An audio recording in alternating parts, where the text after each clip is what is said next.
What up guys, welcome to a new video. Today we're going to react to the most brutal F1 crashes in history. So I watch a lot of F1, I enjoy it a lot.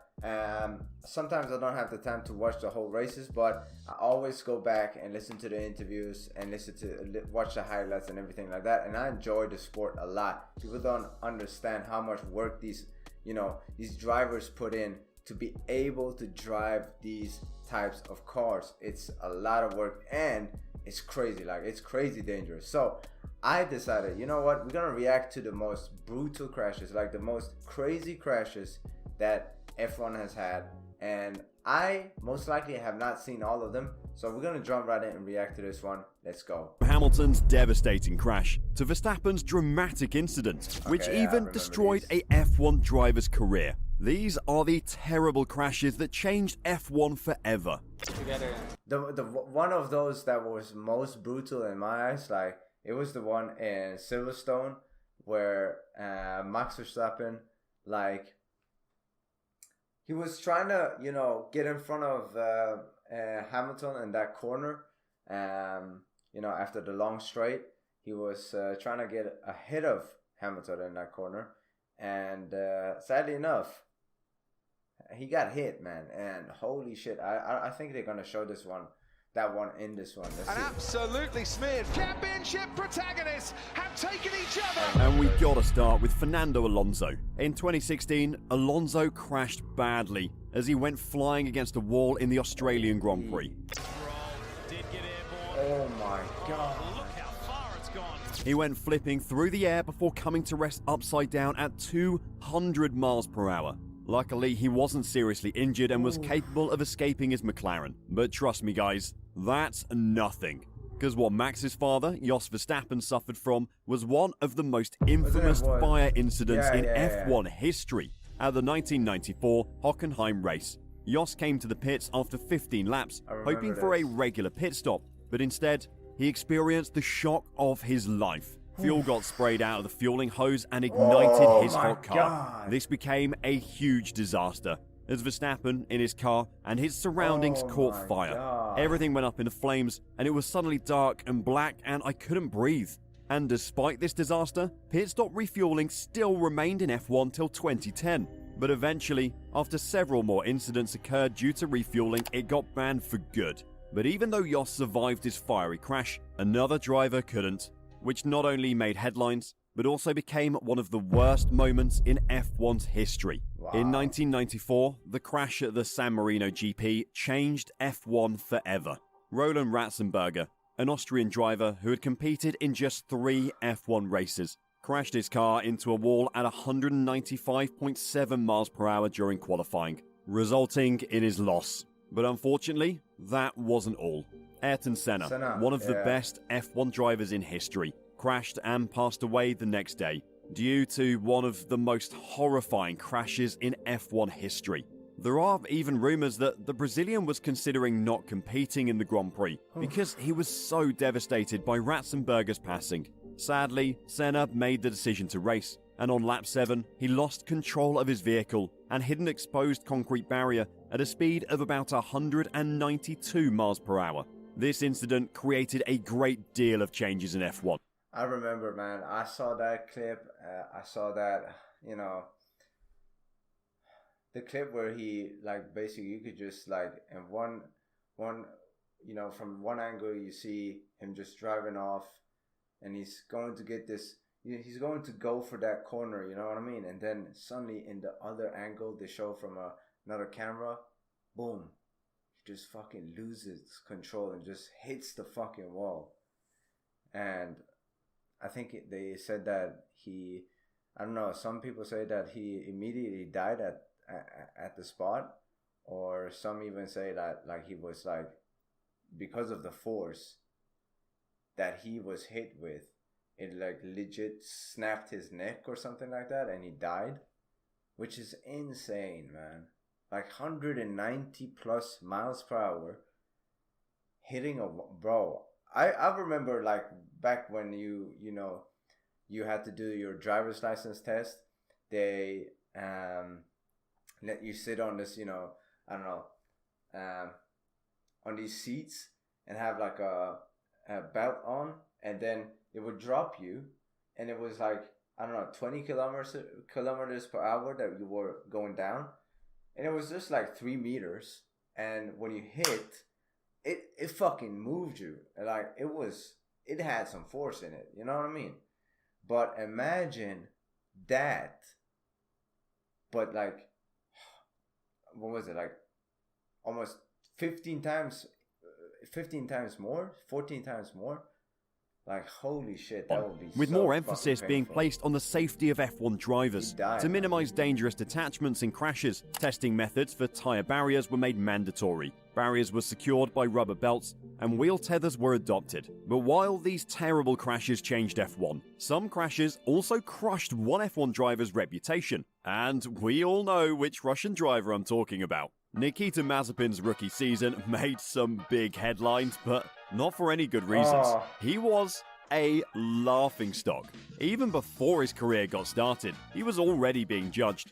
And when he crashed in the first race of the year, obviously it didn't help him. But seriously guys, crash in the first race? I mean, come on. Even Sergio Perez repeatedly called him an idiot at the Portuguese Grand Prix. Also, his relationship with ex-teammate Mick Schumacher also deteriorated. And to the point where Mick even declared that he wanted to finish him.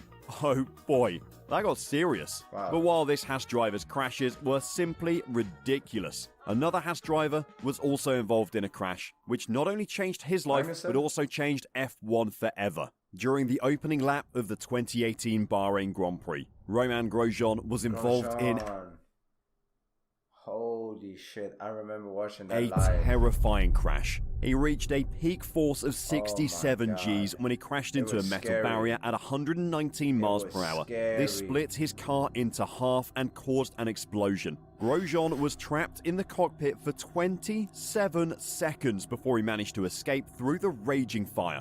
But later, he revealed that the main reason he's alive is because of the halo, which definitely has become a huge part of F1 safety. But despite the safety precautions, some crashes were simply unavoidable, especially when it looked like a driver would do anything to harm their teammates' chances of winning. And we're of course talking about Lewis Hamilton and Nico Rosberg.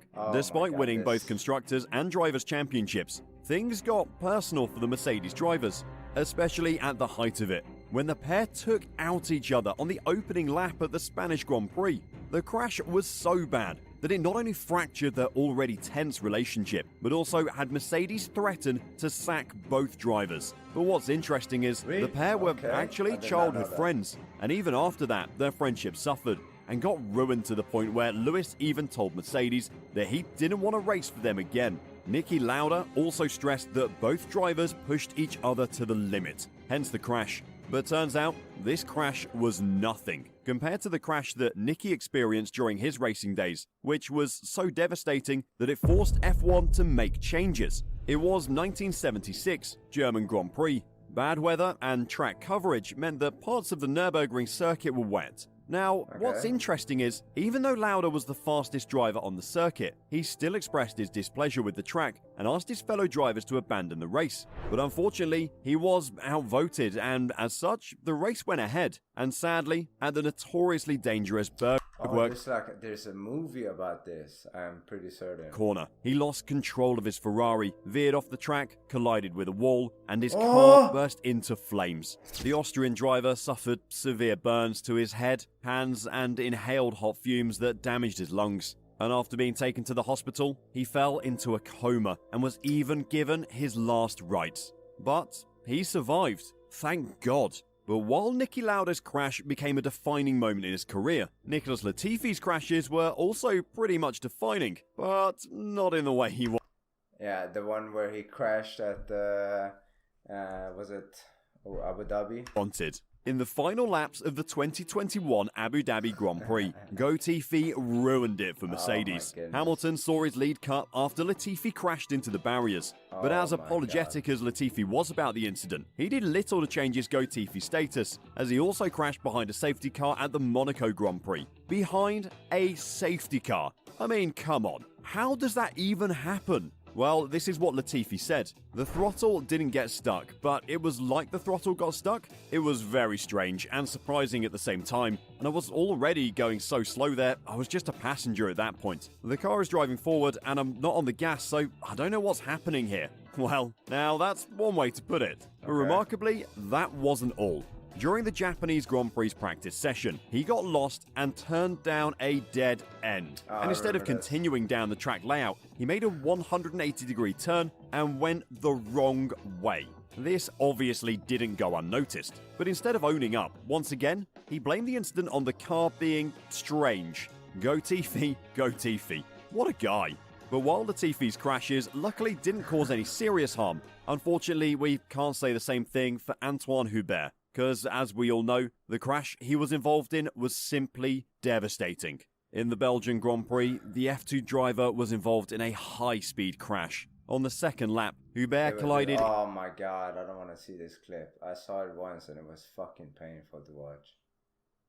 ...into a barrier near the high-speed Eau Rouge turn, and was then struck by another driver, Juan Manuel Correa, which caused Hubert's car to be completely destroyed. Antoine later succumbed to his injuries and thus couldn't survive. But sadly, that's not all, because Formula One racing icon Jackie Stewart also experienced a similar incident at the same corner. Stewart was left facing his end when he crashed his car at the Spa circuit, which left him hanging upside down with fuel trickling down his face. He was safely rescued from his automobile by 2 other drivers, and since then, he's led multiple campaigns to increase drivers' safety. But surprisingly, his initial thoughts were that seatbelts were unnecessary and uncomfortable. But since then, he's changed his mind after these many new safety measures prevented from losing many drivers. When I was starting in the Formula One world, the tracks were hideously dangerous. There were no runoff areas, and it was just crazy. Ridiculous things like telegraph poles were up close and personal. But while Stewart already changed his views about seatbelts, Carlos Sainz's crash still forced the FIA to dig deeper regarding its seatbelt rule. During the second practice at the Monza circuit, Carlos Sainz crashed hard into the wall at the Ascari chicane. The impact was so heavy that Sainz was pushed pretty far forward towards his steering wheel, despite having his seatbelt on. F1 fans got extremely alarmed by this, but the FIA still noted that while Sainz's case was strange, it's normal for seatbelts to give a little impact because doing so is far safer for the human body than when they are rigid. Even Michael Massey said, "I think the seatbelts are made to stretch. We will look at the seatbelt, as we do with any major incident or significant incident like this, and see what we can learn from it." But even though this crash created FIA ways to improve the sport, another crash created dispute among Red Bull's teammates, which even led to one of them leaving the racing team.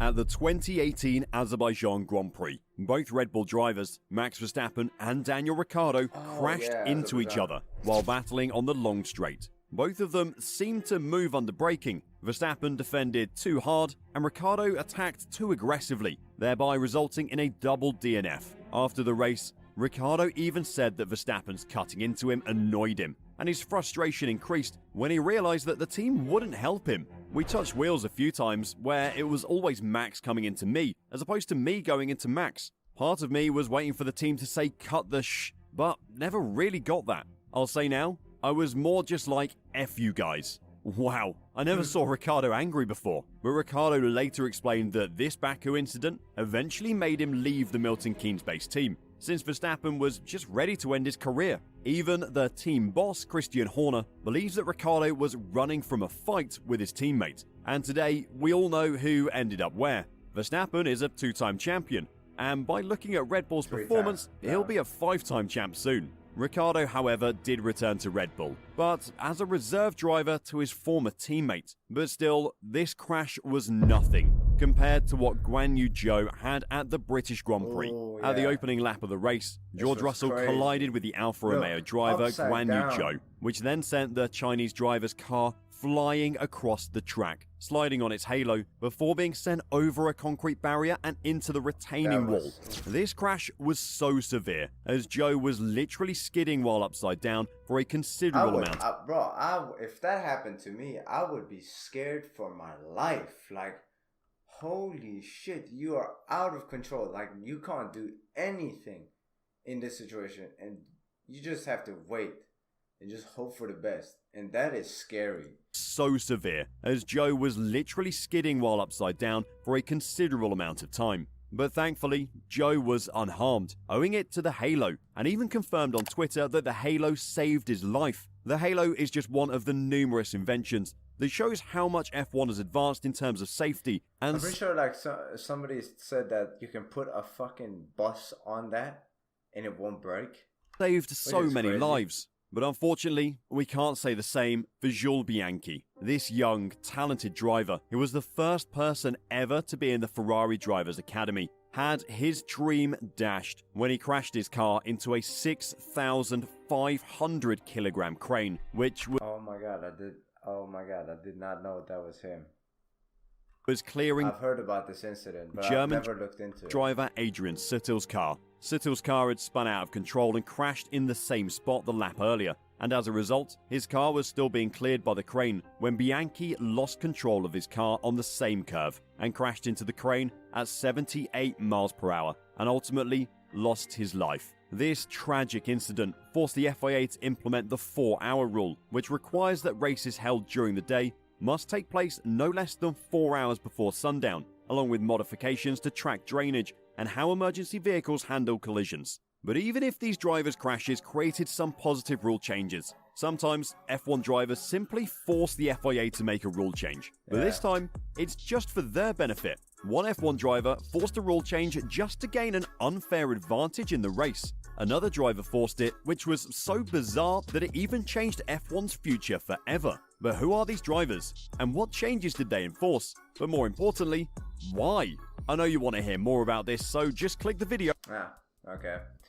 Wow, the history of Formula One is like, it is so exciting, unique,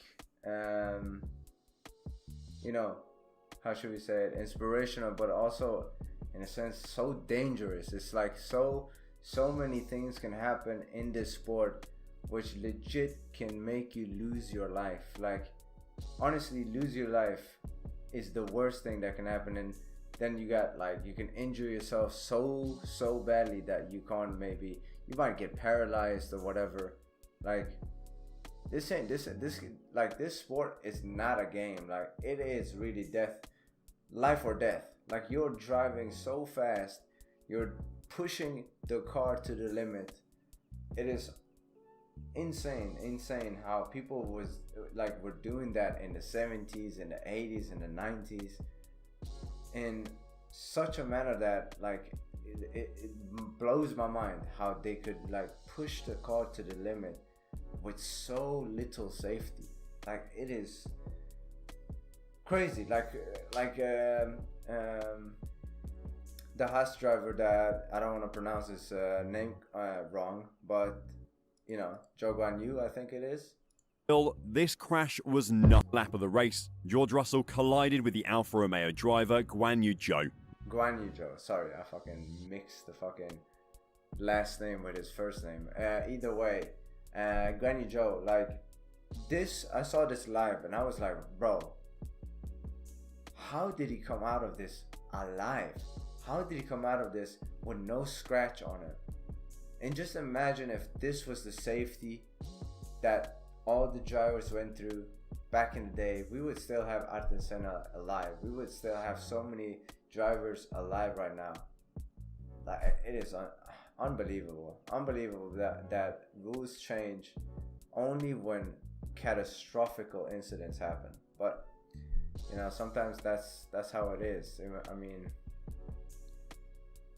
it's crazy. It's crazy to think about. But yeah, I hope you guys enjoyed this reaction video. I know it's like it's not that really of an enjoyable reaction to do. It's more like a video where you can learn stuff and you can, you know, get to know a bit of history of the sport, which is to me exciting in a way, but it is crazy, like unbelievable how this sport is like one of the most dangerous, if not the most dangerous sport out there. And a lot of people don't really put that much respect, or not respect, but they don't really appreciate how much work is put into being a driver, an F1 driver. But yeah, I hope you guys enjoyed this reaction video, and if you did, hit that like button down below. It really does help me out a lot. Hit that comment section and comment what you want me to react to next, and I'm gonna try my best to react to it as quickly as I can. I upload daily videos, so if you don't want to miss out on that, hit that subscribe button. With that being said, take care, God bless, and deuces.